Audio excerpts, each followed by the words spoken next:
It's Bookman. It's Espo. It is the PHNX Suns show. It says post game on the screen, but there was no game this morning. I can assure you. Yeah, I thought we were doing a post game show for the Richmond game. The Atlantic 10 post game show. No, we should probably eliminate that, huh? There we go. Hey. Look at that. Now it's the PHNX Suns podcast. I'm Espo. He's Bookman. The very best version of the PHNX Suns podcast, if I must say so myself, Lindsay and Gerald. We quote unquote, not literally, but metaphorically trim the fat now. We are brought to you by the DraftKings Sportsbook app. Definitely not literal. This is not body by fat. We are brought to you by the DraftKings Sportsbook app, America's #1 sportsbook app. And boy, do we have some Suns stuff to talk to you about today. Few days without a game, but that doesn't mean we don't have plenty to discuss here, because the talking heads at whatever fill-in-the-blank network you'd like to talk about had plenty to say since the Dallas Mavericks game, and we're going to start with what Kendrick Perkins had to say. Saying they don't have enough. They don't have enough. They don't have Jay Crowder no more. They don't have Mikal Bridges. They don't have Cam Johnson. Who's going to be the others that come in and step in off the bench? Because again, strength are in numbers when you're trying to win a championship. So it wasn't about the yesterday game against the Dallas Mavericks. It's about the championship. And when I look at this team, they are not stacked. They don't have enough depth to go out there and compete in the Western Conference. I don't give a damn if they did get Kevin Durant. At the end of the day, we evaluate the Phoenix Suns on championships and making it to the NBA Finals, period. How is this team not stacked? Do I misunderstand the definition of stacked? I think Kendrick Perkins does. First of all, he said they don't have enough. And then he proceeds to talk about two of the three guys that were starters last year. So the depth-wise, that is irrelevant. And two guys that were starters this year. And then two guys that were starters this year. So I think Kendrick Perkins, listen, Kendrick has been an all-time, what is the opposite of a heater? A cold streak. A cold streak, yeah. He's on a cold streak because he went after Jokic, and that did not hit at all. Then he comes after the Suns, and that is not hitting either. Then he goes at J.J. Redick, and J.J. Redick swings back. Yeah. Listen, I understand this. You can say that you don't think the Suns have enough. That's fine. I don't have a problem with that, because even us, we're sitting here and it's great that we have KD. They have a lot of room still left for improvement. And that's the thing that I keep taking away from this, is that they're doing this largely with Devin Booker and KD carrying the load. But the other pieces are going to come together once they kind of solidify into their roles and feel much more comfortable. And Perk is just an all-time hater right now. What is wrong with you? Yeah, I've been trying to figure this out, right? And he has a previous relationship with Kevin Durant from their time in OKC. I don't know if there's something personal there. Oh, there is. Also, to me, he's sitting here and he's talking about the others, right? The other guys on the roster. Well, why would you focus that way if you're Kendrick Perkins? Because he was always the other on the roster. And guys tend to, like we've talked about, James Jones looks for his type of player that he was, because he believes that's the key to a championship. Kendrick Perkins is looking at the other guys because he believes he was a key to a championship. But I was looking at the Boston roster, right? I feel like Kendrick pulls a lot of his opinions from what he's experienced, like we all do. The Celtics roster in 2008, when he won his only title in the league, Ray Allen, Paul Pierce, Kevin Garnett, and Rajon Rondo were the four with Kendrick in the starting lineup. Starting five. And I think you could argue the Suns have four that are very much like that, right? And Book, KD, DA, and Chris Paul, right? Because maybe the Celtics had a slight edge in those four just because Chris Paul's age. But then you look at the bench guys. We're talking about Sam Cassell at 38 years old, P.J. Brown at 38 years old, Brian Scalabrine, who didn't ever deserve minutes in an NBA game ever, much better broadcaster than he is whatever he was with the Celtics. I mean, Tony Allen was okay. Eddie House was Eddie House. I mean, I don't think the others on the Suns roster are all that different. Torrey Craig, Damian Lee, Jock Landale, Bismack Biyombo. I mean, the others on a roster are guys that come in and fill in the gaps, right? And Kendrick's like, oh my gosh, Devin Booker and KD played 40 minutes. Well, guess what they're going to do in the playoffs? Play 40-plus minutes a game. That's the way this works, right? Yeah. I think the thing is with the Suns right now is, like I said, it's a bunch of guys that are trying to figure out what their roles are going to be. Now that you put Josh Okogie in the starting lineup and you've kind of solidified that, okay, cool. And then you move over to the bench. And I'm sorry, guys, but there's not going to be many benches that are going to be able to outdo what the Suns have once everybody gets onto the same page. Torrey Craig, Terrence Ross, Cam Payne if he plays at a high level, and Damian Lee. Then you have the alternative of Jock Landale and Bismack Biyombo that gives you a little bit of versatility depending on what you're trying to really get done. And so I don't buy into this narrative that the Suns don't have enough. The Suns have enough to win a championship. Point blank, they do. Will they do it? I don't know. We all don't know. We all hope so, but there's still a lot to be determined. And I think what you're seeing right now, the biggest thing that Perk didn't even mention, didn't even touch in terms of why the Suns won't win a championship versus why they will, is the fact that DeAndre Ayton is the guy right now that they're going to have to figure out how to get more involved. And that's such a huge piece offensively. Once they figure that out, it's over, NBA. It's over. It's absolutely over. And Perk didn't even talk about that because he's a hater. And he doesn't like DeAndre Ayton. And he doesn't like Kevin Durant. Fuck him. Look, Fuck him. I also, there's the other side of it, though. Now we've got Skip Bayless, who's sitting here acting like the Suns are preordained to win a championship. He's now their favorite team. And to me, I feel like we're getting either side, right? Everything is so polarized. It's either the Suns are the greatest team that you've put on a court in NBA history now that Kevin Durant's here, or they're going to flame out. This is going to be horrible, right? The truth's in the middle. Health is going to be a huge thing for this team. Mm-hmm. If they face any injuries, matchups are going to be big. Who do you wind up playing? Like, are you playing a murderer's row? Do you get a little bit of an easier run in the first round and get the Kings because they're inexperienced? Like, what does that play out?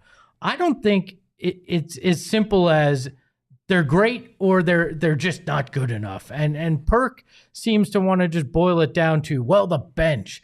I think their bench stacks up across the league in most cases, right? Their starting lineup's better than almost anybody out there. I don't think you can doubt that. And I think what they have on the bench is just as good. Now, if you're basing it on small sample size theater that was the Dallas game, of course you're going to be like, look, they can't shoot. Sure. Because the bench guys Because Josh struggle. Okogie went like 0 for 100 in the corner. Yeah. I get it. And Ish Wainwright was the only guy that hit and came in super late in that game. That's not going to happen every game. Yeah, I think people are forgetting that Chris Paul has actually shot very well from three this year in the high 30%. You've got Okogie, who's shot unbelievably since January. Damian Lee can hit. Terrence Ross has shown throughout his career that he can hit. One bad shooting game, the national guys who happen to watch a full game for once, now we're like, well, the Suns bench is screwed. I think I want to say the hot takes are coming from a place of the unknown, which is common for us Suns fans to realize about national media that's not paying attention to their team on a day-to-day basis like we do. I also think that there is this fear of the unknown. Okay, Chris Paul has shown signs of declining. And yes, I know that his spot-up three-point shooting, he's shooting 50% from three on catch-and-shoot threes. Okay, cool. Can you trust it in the playoffs? Because we all know that the playoffs are a completely different animal, right? Same thing with these guys, these Okogies, then Damian Lees. They don't have name-brand bench players that people know and love in order to be able to point and say, oh, I know this guy. Like, for instance, I guarantee you, okay, Chuck. Okay, that if the Suns had Carmelo Anthony, as much of a deficient defensive player as he would be, Perk would be saying the Suns have enough on the bench to win a championship because they have Carmelo Anthony. And I would be sitting here telling you, no, the fuck, they don't. Yeah, I think the national media is where we were earlier in the year, where you look at it on paper and you go, well, where are the names on the bench, right? Yeah. But I think now we've seen it enough. We know that these guys have proven it a lot this year, right? Have shown an ability to go out there and do it and hit time and time again. Hell, Damian Lee has won a game for this team. Sure, it was early in the season, but he's won a game with his shooting. Terrence Ross has proven throughout his career that he can hit. If you want to say, hey, defensively, I'm a little worried about that second unit, I totally get it. But I think this national media is just looking on paper and going, oh, it's not enough because I don't recognize any of these names. Well, guess what? Most guys make their names in a playoff run, and I think a lot of the second unit on the Suns is about to have their opportunity to get known and get known quick. Yeah, I agree. So let's take a look here. We talked about that, but you know what calms me down when I get fired up like some that? Some OGs? No, it's actually some Four Peaks. Four Peaks. Our friends at Four Peaks have the best brews in the Valley. Sun's Brew is spectacular with the most beautiful can that has ever been used in beer history. Their 8th Street Pub has some of the best food that I've enjoyed at a bar ever. We're going to be out there for the final Wednesday of March where you can come out there and meet us, but you can go out and enjoy a Four Peaks anytime. You can pick it up at your local supermarket. You can head out to the 8th Street Pub. What's your favorite, Saul? What's your favorite Four Peaks? It depends on the day. How about today? If I were to go, I'll go get you a Four Peaks beer right now. What would you ask for? Oh, I'd probably want I think today's a wow kind of day. Oh, a wow kind of day. I like that. Wow Wheat Joy Bus, one of my favorites as well. I love when they brought their bus out to the actual event when we were out there. They do that from time to time. So make sure to head out to Four Peaks or pick some Four Peaks up where you shop. Remember, you must be 21 years or older to enjoy. It is just that simple. And then our friends at the DraftKings Sportsbook app. Saul, Lindsay's not here, so do you want to gloat a little bit? You didn't have your opportunity on Sunday to gloat that you've taken the lead in our DraftKings pick of the game. First of all, I was only down by 91 cents. Let's yeah, not but you're act like big I just now. Oh yeah, I'm doing big things. I will wait till tomorrow to gloat because it's not fun to gloat unless Lindsay is here to watch me gloat in front of her. It's very true. It's very true, and you're gonna have an opportunity to add to your lead there. I'm gonna buy $100. You can be up by more than that, I think, after tomorrow. But you don't have to wait. If you want to get in on the action, you can do it today with their NBA No Sweat Same Game Parlays. I have been doing this like crazy on the DraftKings Sportsbook app. I find a same game parlay, usually one that they've put together, put some money on it, and know that there's no fear, because they're going to take care of you if you don't hit on it.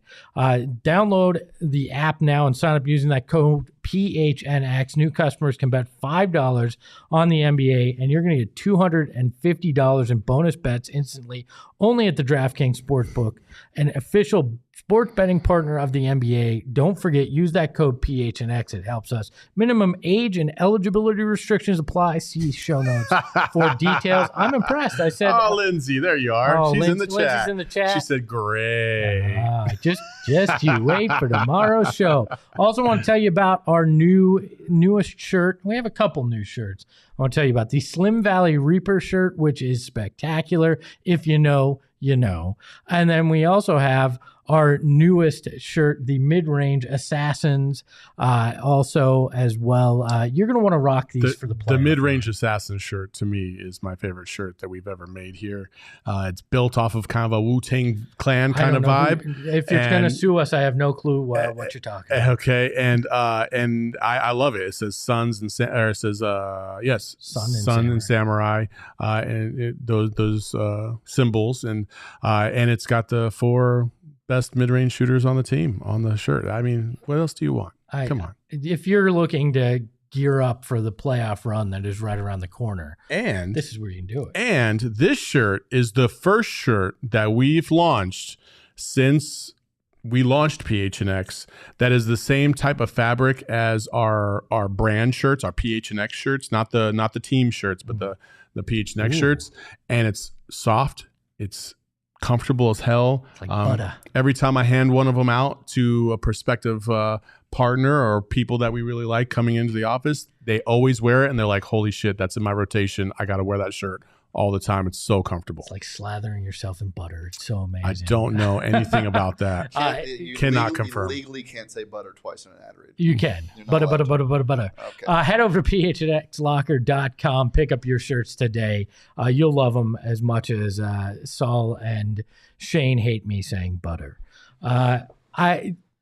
Saul, there is some interesting statistics when it comes to Kevin Durant through 3 games with the Phoenix Suns. I don't know if you saw this, but it was on Twitter by Shane Young, and he dropped these stats, and I found it incredibly interesting that at the rim and in floater range, Kevin Durant has not missed a shot as a Phoenix Sun. He is 10 for 10, and he's shooting 76% from 2 and 53.8% from deep in his first 3 games. I get it. Again, small sample size theater, but we've been watching these games and saying, wow, I don't know that I've ever seen a guy with these kind of moves that I've watched on my own team. Is Kevin Durant the most talented Sun ever? Yes. Yeah. It's not even a debate. I mean, Charles was close.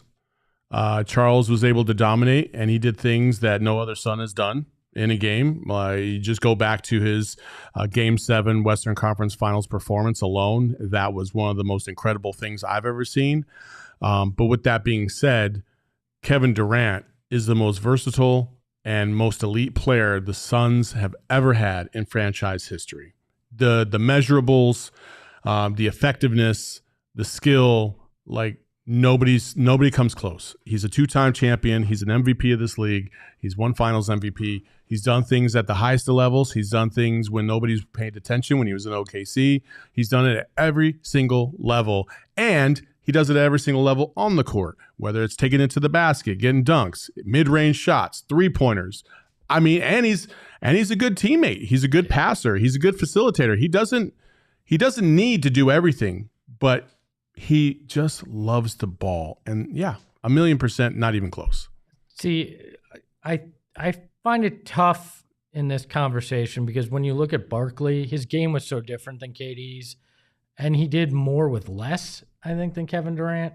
At what we've talked about, he was 6'4", what he was able to do on the boards. There's something impressive about that. And then when you look at in terms of on the court and just, wow, I can't believe I'm seeing this happen. I think Steve Nash is in that discussion. Some of those passes he was able to make, some of the shots and the floaters, things that he did. But when you look in totality, the package that KD brings to the court, what he's able to do at all levels, I think it's really tough to argue that he isn't the most talented Sun ever. Now, I'm not saying the best. Like, you can't say he's the best Sun ever because he's done it for 3 games, right? I need to see, I need to see him do it throughout the rest of the season into the playoffs and be able to prove it that way. Then I maybe can crown him the greatest Sun of all time. If he brings Larry O'Brien in the next 2 years, I may even just call him the greatest Sun to wear the jersey because he helped deliver something. Obviously, you won't have the stats in totality, but the most talented Sun ever, I think in 3 games he's already there just by putting on the uniform and doing what he's done in those 3 games. It is otherworldly to watch this guy. Yeah, I mean, like I said, he's the most talented for sure. Will he go down as the greatest Sun ever? Well, that's obviously way, way too early to say that just because of the fact that, you still got things to prove. You got to get to the finals. I mean, that's number one. You got to win it. And number 2, you got to come up clutch and you got to do some big time things in the playoffs when your team needs you the most. And I mean, Kevin Durant is fully capable of doing that. It is fun to watch him play ball. I think there's a lot more appreciation from Suns fans that maybe didn't necessarily watch his every single move. Now that they're watching him, they're like, holy crap, like we knew he was great. It is surreal to have him on your team, but I don't think any of us expected him to be like this. So, I mean, it's like he didn't even miss any games this season. He just came in and started balling. Like, it's fantastic. Tinfoil hat. He wasn't really injured. He just wanted out of Brooklyn that bad. That was a whole holdout. No. Look, it's just fluid. It's just so fun to watch. I want to walk it back a little bit. Saying he'd be the greatest Sun. I think Devin Booker and him would go down as the greatest Suns in terms of a duo. Devin probably will get the nod just because he'll be here for a longer time, have all the stats, plus he'd have whatever championships KD had. He'd probably go down as the greatest Sun of all time, but the most talented Sun of all time, I think, already is in KD's corner. And he's a guy that doesn't back down. Doesn't matter who it is. Doesn't matter if, Luka's going to get in his face, LeBron, or a fan on the sidelines in Dallas would get in his face. This great video was caught by somebody in the stands in Dallas on Sunday, and Kevin Durant had a little fun with a fan.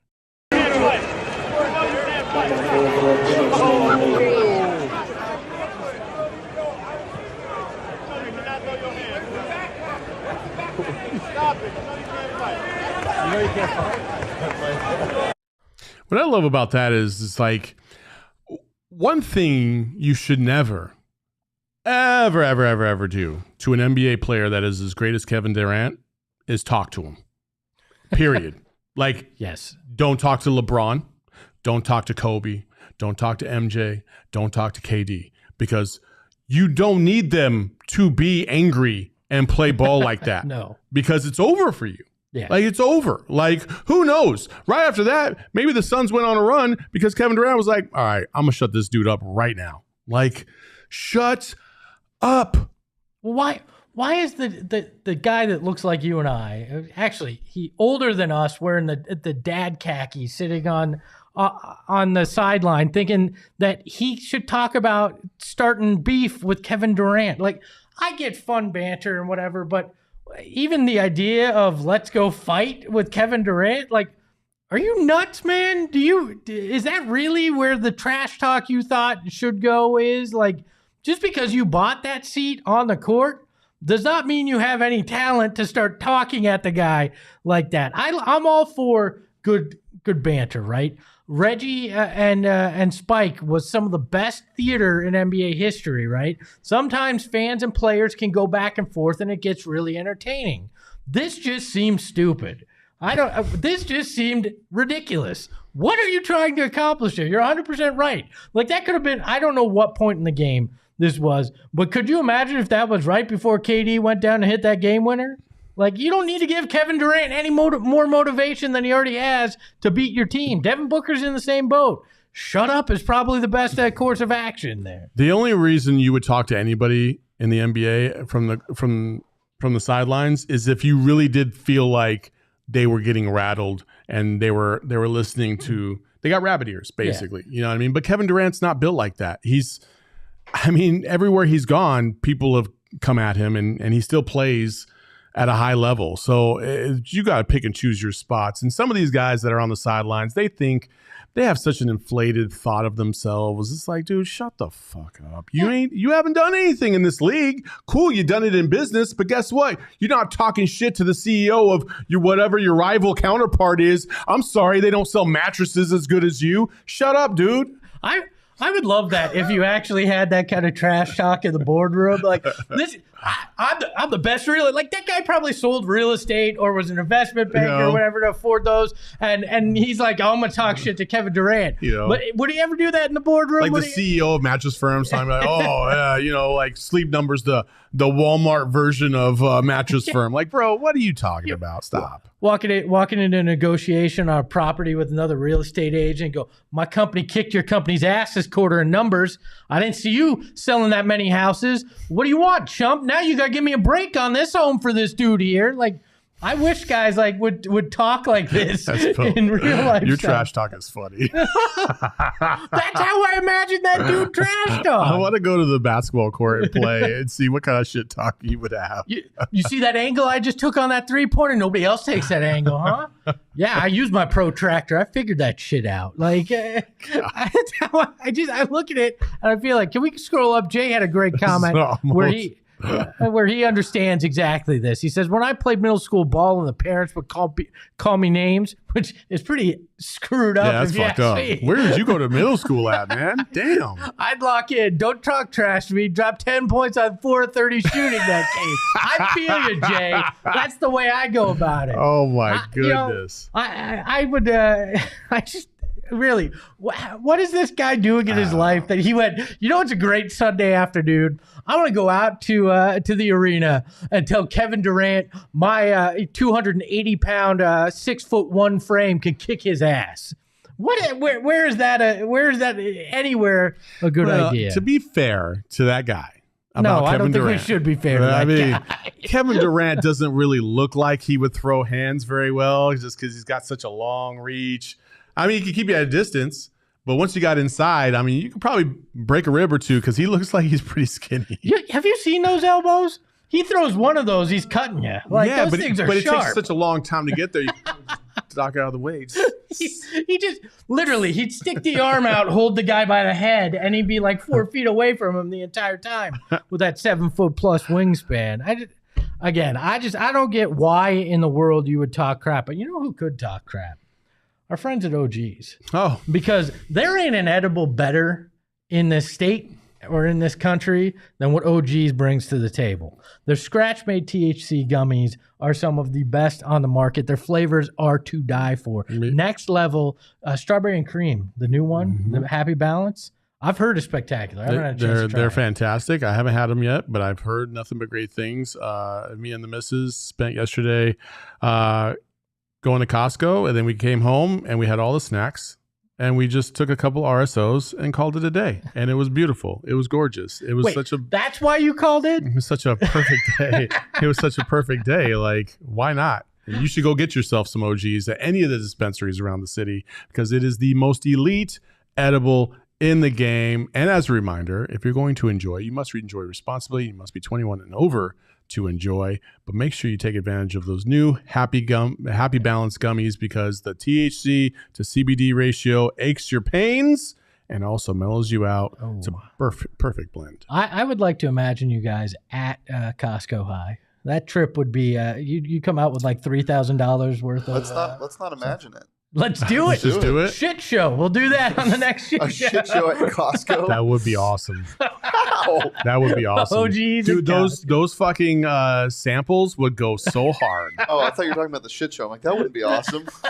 It would be kind of doing a shit show with I feel like yes. I feel like Sol and I need to do the shit show at a Costco. That's like our speed now. Why not? We don't go out to Fremont and Vegas to do it. You and I go to Costco high on an edible. I would love to be in the cold section. Be like, Becky, you don't need all those damn cucumbers. You know you ain't gonna eat them all. Let's go. Go over here and get the single That's not a one. Shit show. That's just bullying. You think I got lost in the loop on the concourse in Summer League? Imagine being in Costco. Oh my God! You'd have to send the search. Like, where's the exit to this Costco? Jesus. You've been with Bad Birdie for this year so far, and I'm jealous. Right? You've got these amazing shirts, the great hats. I only have two shirts. It's just two. Two. One's a quarter zip. Look, I gotta lose the weight so I can fit in some Bad Birdie, look good out there on the course. You can get yourself a Bad Birdie hat. Is what you need to do. But they look spectacular. They look comfortable. They're awesome. True? They're amazing. They breathe well. When you're out there on the golf course, you look good. You feel good. You play good. That's just how I believe it. That's the Deion Sanders mantra is if you look good, you play good. I believe in that, especially on the golf course. And you can go get your own merch. They dropped 6 new polos. They have 3 different, shirts. I'm sorry, 6 polos, 3/4 zips that they just unveiled. Sorry. And you can go get yours for 15% off if you use promo code PHNXBB15. And save yourself 15% at badbirdiegolf.com. It's so easy. It's so simple. Also, the lids. You got to get a lid. I don't know if Shane has one, but I know Sean has one, and they are elite. Shane, do you have what do you have? Dude, well, I have 4 shirts, and they're all awesome. But I also had a black Bad Birdie hat. And I left it on an airplane. On my way to Mobile. Like, the second I got off of it, I was like, left my hat on there. They're like, all right, file a report. I was like, brother, I want that hat. I don't give a fuck about the report. Let me back on the plane, damn it. I'm still waiting on that, but I found I'll just go get a new one. Can you throw the ad back up as well? Absolutely. The picture here. Apparently, you can also go on Safari, or this dude plays golf the way I play golf. That's far in the rough. That is the one thing about this little graphic that I don't quite understand, and I'm not trying to shit on the brand because we love the brand. But yes, what is homie doing right now? What do you mean? Why is he ducking in the woods? This isn't duck hunting. This is the way I play golf, though. Yeah. This is me way off the course. This looks like there's a cliff behind him. Maybe he's at Pebble Beach or something. He's in the rough stuff.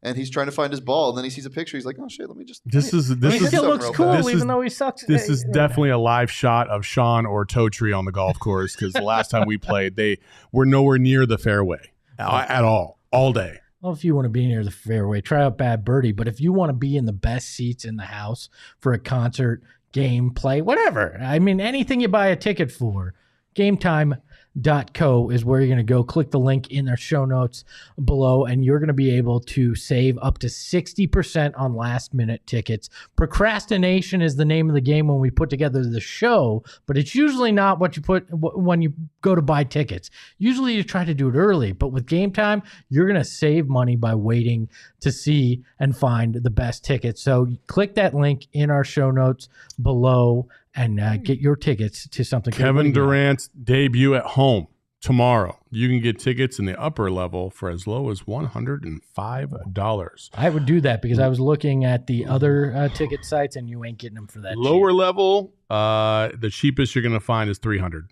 Yeah. So it's going to be. You can wait. Maybe it'll get cheaper. You can wait to the last minute and see if it goes in your favor. You can. Luka versus Book. Book versus Luka. We saw what happened at the end of the game there. We saw the meme that has haunted Suns fans since May. Yes. Did you hear what Booker actually said? There is a report from that led to that confrontation. And according to this report, Book was talking to the ref, which we saw about the missed offensive foul. Luka reportedly said to Book, "Shut the fuck up." And then Book said, "How about you don't miss a layup?" And then Luka got straight in his face. And I love the fact that Devin didn't have to turn to any insult other than you missed the game winner. And that's what got him all mad. You know, I don't understand why Booker gets so much hate. I just don't. I really don't. You know, and listen, Luka is a phenomenal basketball player. That's not where I thought you were going. No, he's a phenomenal basketball player. You can't take that away from him. No, you can't. Does he do a little too much extra? 1,000,000%. And I don't like. Listen. If Luka was on our team, we'd all love him. We'd all love him. We would. But he's not. If he had originally been drafted here, okay. Yeah. If he came here now, I'd still hate him. But he's not on our team. And when you watch somebody like that for a full 48 minutes, it is a hard player to watch because of the constant whining, crying, and bitching. And to be fair, we have been on Booker about that same thing. 100%. Like, stop. Just play the game sometimes, because sometimes it felt like he was taking himself out of the games because he was so angry about the non-foul calls. But he seemingly has improved a little bit in that regard. He still complains, but not as much as he used to. And Luka is just nonstop about it. And then Luka's got this fake tough guy thing about him. And all it's going to take is one dude on a bad night to knock his ass straight out. And guess what? He won't be doing that shit anymore. But Luka is pretty thick. He's a pretty thick guy. He's a big boy. I kind of wonder how he would handle himself in a fight. He might be better than you think. I don't think he'd be that bad, right? I don't think he'd be bad in a fight. But I think that's something that a lot of people feel. But I heard an interesting take on it. I hadn't heard this. Some people claim it's because he came up in Eurobasket and European leagues where they call the game much tighter. There are fouls on a lot of things. So he started his professional career super young and got used to those kind of calls, and maybe that's leading to it. I don't know. It was an interesting theory. But what I do think is that this rivalry being perpetuated, Luka and Booker going at it constantly when they match up, this is good for the game. The game has missed a lot of this good back and forth rivalry. Everybody, and look, I'm all for the player empowerment era, super teams, but it has taken some of the edge out of it because a lot of guys are friends that are the stars in this league. But Booker and Luka don't like each other. It's pretty obvious out there on the court, and I think this is really good for the game because it brings intrigue. As long as it doesn't get into extracurriculars and any of that, I think it's good for the game. Just like if Booker and Jokic develop that, if they face again in this playoffs like they did 2 years ago when they developed that, I think it's good for the game. You need, even if the Suns wind up on the side where people look at them as the villain, right? Even if they're looked at as the Sons of Anarchy, guys that just want to start crap, right? I'm okay with that because I think that intrigue is very good for the game. And when you win, even if you're hated, there's nothing wrong with that. Your fan base loves you, everybody else hates you. That's not a bad place to be sometimes. Yeah, I don't hate the rivalry. I love the rivalry. I like the fact that they'll shit talk each other. And I will also say this. I've seen Devin Booker in practice. And this was 3-4 years ago. I got to watch him every single day in practice. Booker is a very strong individual. And I don't think he gets enough credit for kind of maintaining his composure in those kind of situations because he doesn't really go off. Like he could have easily pushed Luka away from him the other day, but he didn't. He just kind of was just like, whatever. He laughed it off. He kind of laughed it off. Booker's got some reservation about him, which I appreciate. But man, Devin's not somebody that I would want to fight because he's got a streak in him that can get ugly. And I've seen it in practice. I've seen him go at players before, and that's what Kobe used to do. And that's exactly how he's built, and I fucking love it. Well, I mean, I want a guy that's not going to back down from anything. Now, I don't want a guy that's going to, necessarily Draymond Green sucker punch his teammate. I don't think that's worked out real well. No. But a guy that won't back down, a guy when one of the stars in the league that everyone wants to push down your throat for MVP gets up in your face and he does not back down. Like a lot of guys would have turned their back, would have kind of walked off, been like, yeah. Face to face, like not afraid of it. I love that about Devin Booker. And you know what? Luka can whine, Luka can cry in a lot of ways, but I don't mind that he's not afraid to have a rivalry too. I hope this continues. Like I said, though, after postgame, I don't want to see it for 7 games. I do love the fact that Booker said, well, don't miss a layup after he missed a layup, and that's what triggered Luka. I'm like, bro, you did miss a layup. Maybe you shouldn't have missed a bunny because it would have been overtime instead. Now you're going to lose the game. I also hate don't talk. Luka had the quote, and I'm paraphrasing. Don't talk when you're up by 3. Yeah, like basically, talk before the final 3 seconds. I don't have a problem with you talking, but do it all game. And it's like, I'm pretty sure KD having 37, Book having 36, they did their talking on the court. And then at the end, you're the one that didn't take kindly to him talking to the ref. You're the one that said something initially, and Book fired back with the truth. Yeah. So 1,000,000%. If we get them in the playoffs, this is going to be very difficult. Laking Ball with the $4.99 super chat here says, what up with this D-Book hate and that he's a wannabe tough guy and that it's easy to trash talk now because he's not missing the playoffs anymore? I think it's just people. I stand by and will always stand by. People did not like the way he got 70. That it started a narrative in their head, and it was easy to continue to pile on him from there. Actually, I think also part of it is, there's a certain Nuggets podcast out there that had kind of alluded to this about how the Suns skipped steps to get to the NBA Finals, and that has just rubbed a lot of people the wrong way. But again, that wasn't Devin Booker's doing. He took advantage of a situation, and they found themselves in the finals. Guess what? Other teams had the same advantage, and they couldn't get it done. Like, I don't understand that narrative. And Devin Booker is a tremendous scorer, doesn't get nearly the love that he deserves, and people still try to hold him down. I'm telling you, there's something to this. They did the same shit with Steph Curry back in the day. They did the same shit with Klay Thompson. I'm just saying, hashtag Team Light Skinned. This is bullshit. and get off my brothers because that's not how they roll. They're some of the best players in the game, and they deserve the respect that they get. They ain't soft because you don't like them. I do not understand the mentality that, they skipped steps. There's no steps. The step is to get to the finals. Like, you don't have to go a certain path. And you know what? Last year, that step back down was a beatdown, which prepares them better to take that step to get the trophy this year. Like, there's a million paths to get there. But you know what matters? That the Suns got there. Other teams haven't, and your process is wearing thin. The Suns have an opportunity to do it again, and I don't care how you get there, how many steps you jump over to You know get what kind of energy the cut lines thing is? It's like going to Disneyland and getting the Genie Pass, and you get to go all the way to the front of the line because these assholes couldn't spend $10 extra to get the Genie Pass. Sorry, this is how it goes. I don't make the rules. I just take advantage of them. And that's what the Suns did. They took advantage of those lines.